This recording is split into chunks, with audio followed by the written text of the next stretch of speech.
That is John Cena.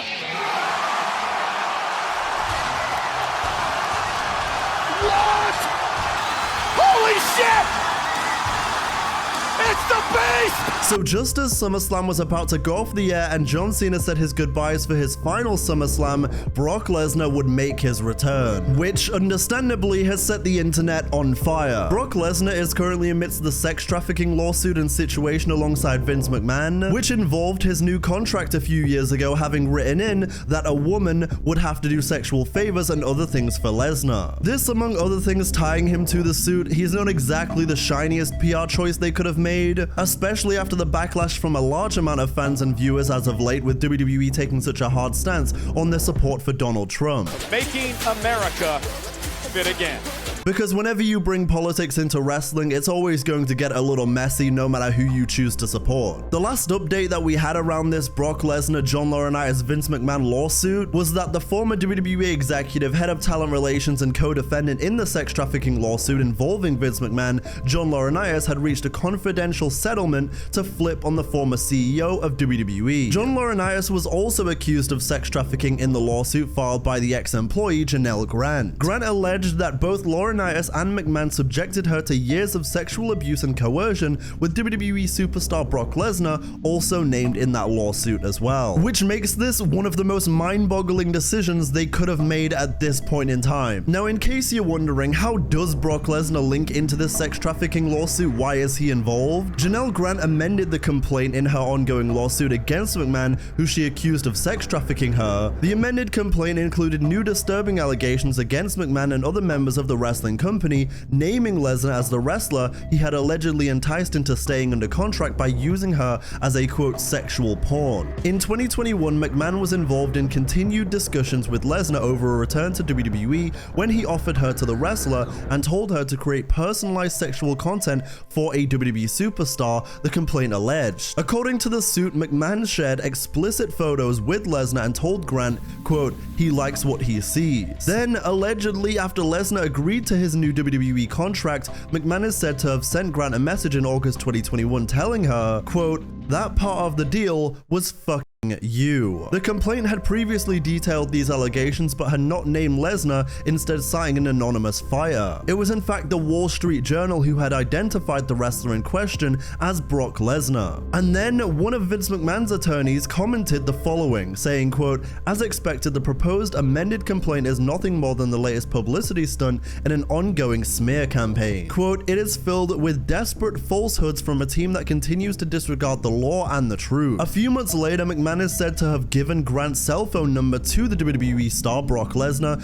who asked her to send a video of herself urinating. The suit claims that after she did, he called her a bitch. McMahon is also said to have arranged a meeting between Grant and Lesnar, with a sexual encounter between the pair ultimately not taking place as the wrestler was escorted back to the plane intoxicated. That same month, the wrestler is also alleged to have expressed his desire to, quote, set a play date for a sexual encounter. McMahon and Lesnar then allegedly organized an encounter in conjunction with Lesnar's appearance at a show in Connecticut, with Lesnar even sending Grant the address of the hotel where he would be staying. However, a snowstorm changed Lesnar's travel plans, and Grant ultimately used the weather and COVID-19 at the time as an excuse to back out. And so you can kind of see why this isn't the most glimmering time to bring him back when all of this is still going on. And listen, I'm not naive. I know some of you are going to go ahead and say, well, innocent until proven guilty. The lawsuit isn't done yet.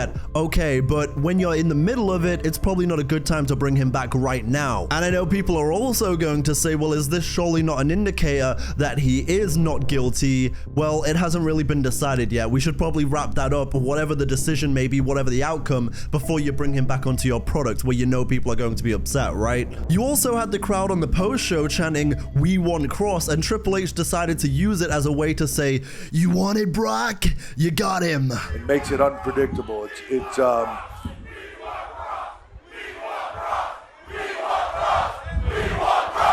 You have him. You've got him.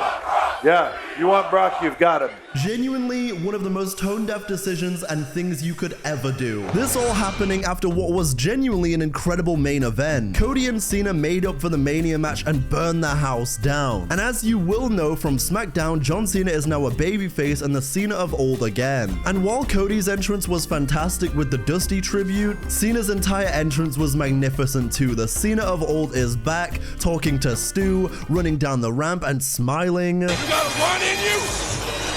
Let's run there. Y'all know what time it is. And the crowd was really behind this John Cena and even booed Cody. At one point in the early going, Cena grabs the crutches of Tyrese Halliburton in the crowd. And now taking a crutch from Tyrese. Tyrese, of course, out after an Achilles surgery. And now John Cena using the crutch. Then, after the match continues to go crazy and hits a gear that I just don't think the Mania match ever did. We end up seeing Cody hit a bloody pile driver, by the way. Cody Rhodes. Oh, God. With a pile driver to Cena. Absolutely love that "you can't do that" chance. Then Cena manages to get the STFU locked in. Looking for the STFU.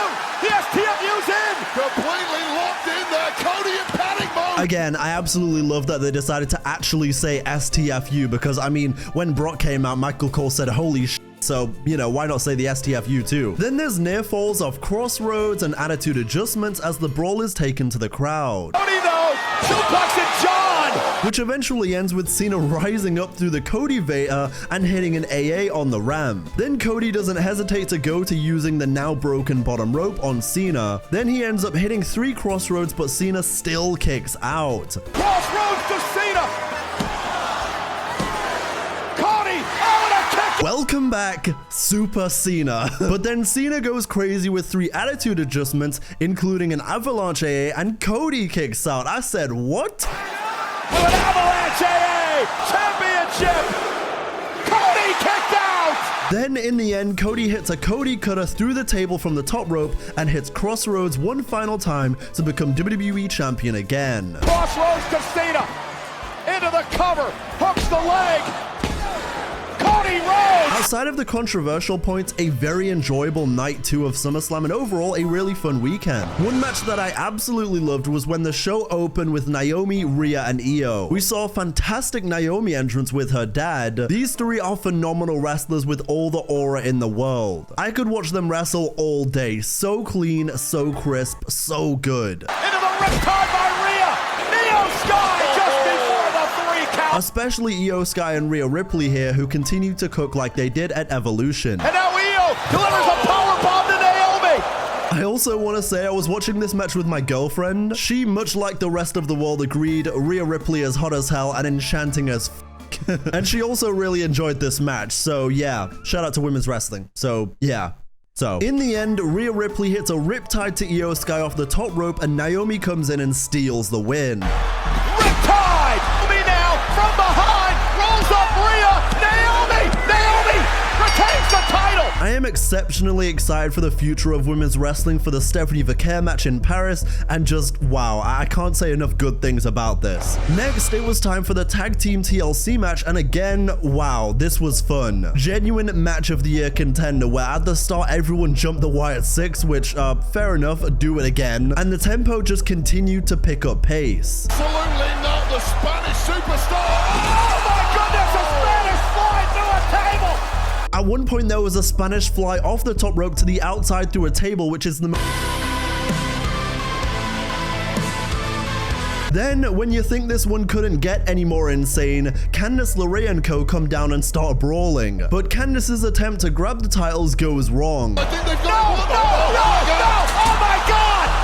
Holy Insane bump from you, Candice LeRae, but hey, please keep reminding people that you are actually a graps woman, okay? You can actually go. You can do this. You know I got all the love in the world from my good friend Johnny Gargano, but listen, Candice LeRae can ball, and more people need to know that in this era of WWE. Then, there's an insane spot where Ciampa uses his core strength to avoid the Edge-type spear from WrestleMania moment. Gargano And Frazier now! Nobody home! Ciampa! That was incredible! Core strength and timing. Then Uncle Howdy comes in as everyone is clawing and sends Ciampa and Gargano through the tables on the outside. And down go DIY through couple of tables! Then there's a sunset flip powerbomb off the ladder through another ladder. Match. Oh my God! A sunset flip powerbomb! In the end, the Wyatt Six would retain the titles. A very fun match with the Hardy Boys and the Dudley Boys looking on from the crowd, and there's no doubt that they had to be proud. They mentioned that 2 of the 3 teams who were in the 2000 TLC match were in the crowd beforehand.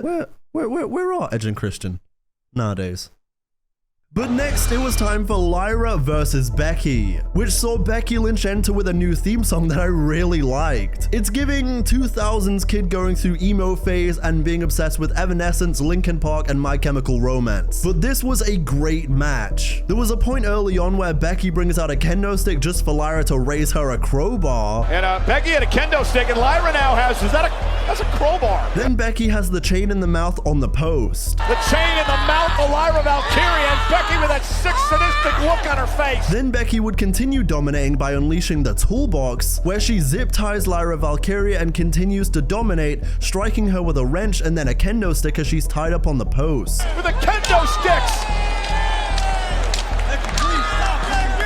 Lyra would mount some offense back with even the zip ties still on, and then she gets loose from them using a fire extinguisher and hits a Nightwing on the outside. Lyra Valkyria with a bit of Nightwing to Becky Lynch. Then Lynch hits a curb stomp while Lyra has the chair tied around her, a gnarly spot if I've ever seen one. And Becky Lynch, with a kick right to Lyra. Then Bayley would come out to stop Becky from using the crowbar, and Becky would tell her to get payback on Lyra with the crowbar, but Bayley says, Then Bayley and Becky would brawl, eventually sending Bayley into the crowd as Lyra comes out of nowhere with the peripatia through a table. And inadvertently, Bayley would help Becky retain the title. Takedown. And Bayley, oh my goodness. Call Valkyria! The man retains. This now means Lyra can't ever compete for the title again as long as Becky is champion. So I feel like Bayley winning that title is pretty inevitable after all of this. It'll give Bayley a reason to smile again, and she can be champion again, and she'll have purpose again in storyline, and then Lyra can come back in and get involved again if that's where they want to go. In all honesty, I think we're very overdue a WWE draft, because I wouldn't mind seeing a fresh matchup like Lyra versus Julia for the women's US title. Maybe it would finally get Julia on a PLE, I don't know. Then it was time for Solo Sikoa versus Jacob Fatu for the US title, which would see Jacob Fatu hit his moonsault and Solo just kick out. Menacingly And delivered. another one by Jacob.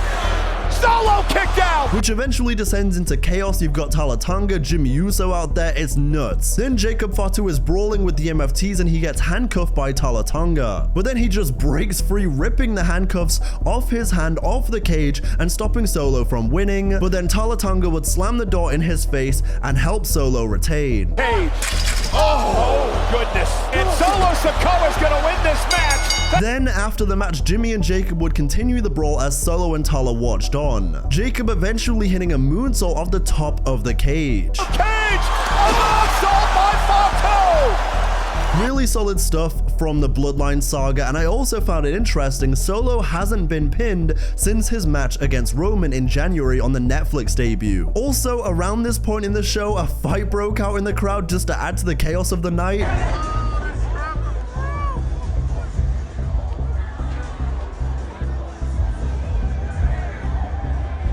What the hell going on in New Jersey? Next, it was time for a phenomenal, no pun intended, AJ Styles versus Dirty Dom match, which has been a consistent highlight of Raw. And here it continued to deliver, because what do you mean AJ Styles entered in a lowrider with Eddie Guerrero gear? Are you kidding me? So fire, man. Gotta love AJ Styles, gotta love Eddie Guerrero. Weeks of Triple Mania. Oh, that fatal flip. Dom Mysterio, that's 619. Climb the ropes up over the top and takes out Styles. This match was so fluid and so good, and both men had such incredible chemistry. I love the moment when Styles and Dom recreated the classic Eddie spot. Basically, Dom takes apart the padding in the corner, distracts the referee, and then in going to use the steel chair... Oh! Tossing it to AJ!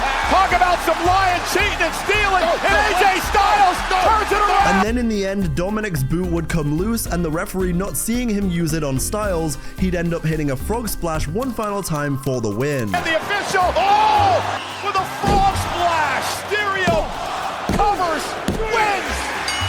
And then it's revealed in the replays that Dom purposely loosened his boot for the strategy. Hey man, whether you want to believe it or not, that's Eddie's son low-key. And you've got to love the crowd singing Dirty Dom again. These chants are only getting louder, more consistent. A babyface turn can't be avoided forever.